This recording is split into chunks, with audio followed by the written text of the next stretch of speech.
아유, 내가 저 사람한테 시집가면 우리 엄마처럼 고생 질질이 하겠구나 이러면서 안 가. 가해자를 보니까. 그치? 근데 절대 말을 안 들어. 그래서 부모가 뜯어 말리고 옆에 사람은 다 보여. 싹 보여. 근데 자기만 안 보여요. 남자를 좋아하는 마음 자체가 이미 가해자가 돼버린 거예요.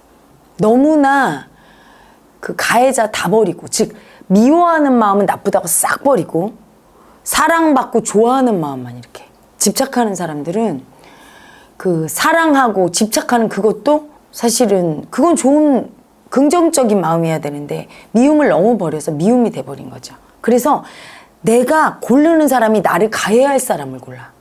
근데 그게 안 보여. 너무 가해자를 버렸거든. 그래서 부모 눈에는 보여 그게. 그래서 결혼하면 안 된다 저런 사람이랑. 근데 또 그런 사람일수록 고집이 세요. 가해자를 모르면, 인정을 안 하면 고집이 세다 그랬잖아. 그 가해자 자체가 돼서.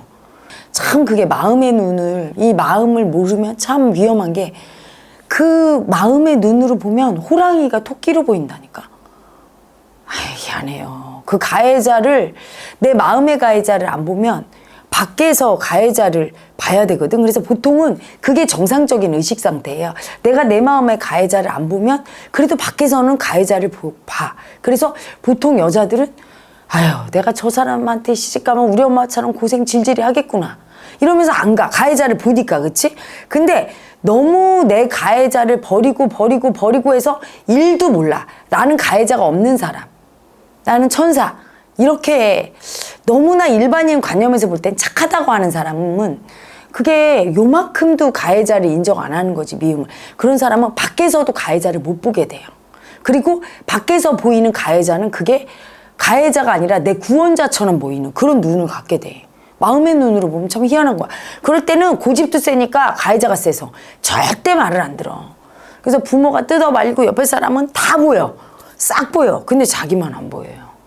우리 예전에 나 어린 시절에 동네에 되게 이쁜 언니가 있었어요.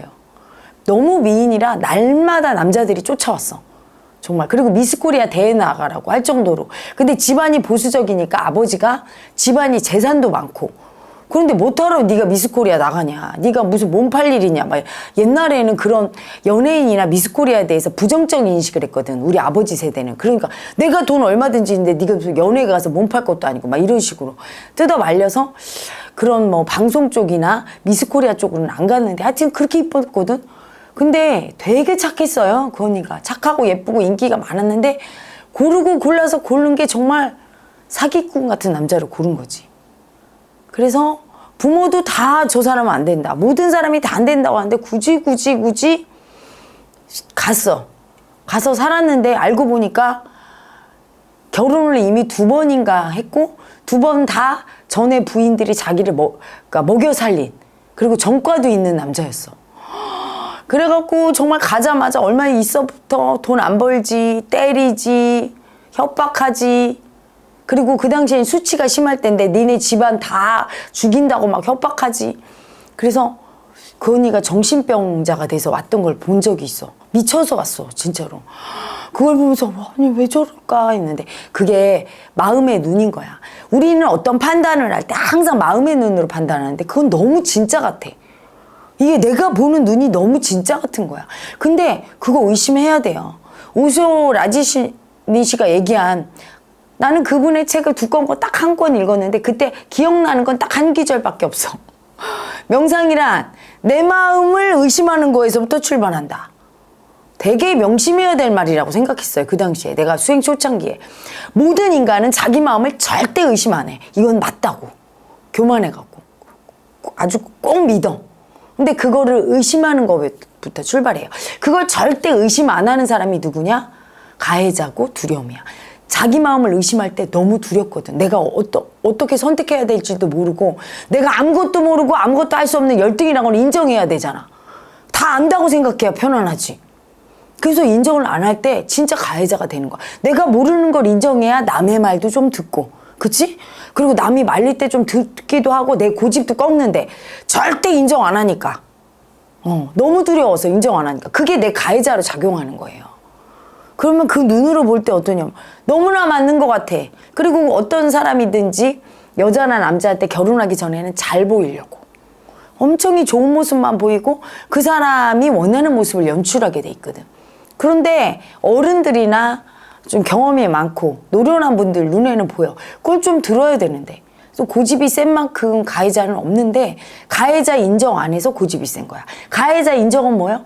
내가 열등하다는 거. 이 세상에서 제일 큰 가해자가 뭐냐고 묻는다면 열등이라고 하겠어요. 아무것도 할 수 없고 아무것도 모르는 나. 얼마나 큰 가해자야. 이런 나는 남을 도와줄 수 있나? 내 딴에 도와준다고 했는데 아무것도 모르고 아무것도 할 수 없는데 내가 뭘 했다 잘못할 수도 있고. 어마어마한 가해자지. 이 가해자 보는 게 너무 두려우니까 이 가해자가 무섭다고 인정 안 하면 진짜 가해자 자체가 돼서 그 눈으로 보고 판단하고 고집 부리는 거야. 거기서 또 말 안 듣고. 이럴 때 자기 인생이 힘들어지죠. 그래서 힘들어서 아픈 많은 분들이 영채마을에 와서 마음 공부하면 들으면서 이런 생각 올라오잖아. 아니 왜 그렇게 했어? 한 번 하고 두 번 하고 세 번 하고 계속 자기 눈을 자기가 찌르는 짓을 계속 하는데 남이 보면 그런데 자기는 그 가해자 마음을 씌우면 자기를 가해할 상황과 사람을 자기가 자청해서 고르는 거예요. 남이 암만 얘기해도 안 들리는 거야. 거기다 고집까지 세. 왜? 너무 두려워. 가해자 보는 게 아무것도 할 수 없는 열등이 보는 게. 그래서 절대로 그 두려움으로 안 들어가. 그래서 내 가해자를 다 버려. 나는 다 할 수 있다고 믿고 다 안다고 믿어버려. 내 마음이 진짜라고 믿어버려. 이러니 가해자 자체가 돼서 그거로 내 어떤 판단을 제일 많이 해요. 내 결정은 나한테 영향을 미치는 결정을 제일 많이 하잖아. 그래서 그런 사람들이 가해자를 인식 안 한 사람일수록 남의 지도자가 되면 절대 안 돼요. 그 사람이 뭘 물었을 때 판단해 주잖아. 엉뚱한 판단해 주고. 어떤 단체의 리더가 되면 안 돼요. 그 단체를 위해서 판단할 때 엉뚱한 판단을 해서 잘못 가잖아. 그래서 항상 혜라 엄마가 우리 제자아기들한테 공부시키고 공부가 된 아기가 앞에서 총대를 매야 되는 게 맞는 게 잘못 판단하거든. 그 가해자가 나한테, 우리 단체에게, 우리 부모에게, 내가 사랑하는 사람에게 가해할 그런 상황과 사람을 판단해. 근데 일부러 그러겠어? 전혀 모르고 이게 맞다고 하면서 판단하니까 진짜 무서운 거죠. 그 의식이 무서운 거야. 열등의 의식이.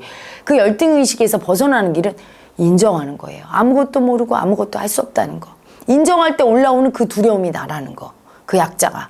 그 수치와 아픔이 나라는 걸 인정해야 그만큼 분리되는 거죠. 그거 분리가 안 되고 그게 너무 두려워서 내가 아무것도 모른다는 거 인정 안 한 그 가해자 자체가 되어버린 그 가해자 눈으로 보고 판단할 때는 무서운 결과를 초래하는 거예요.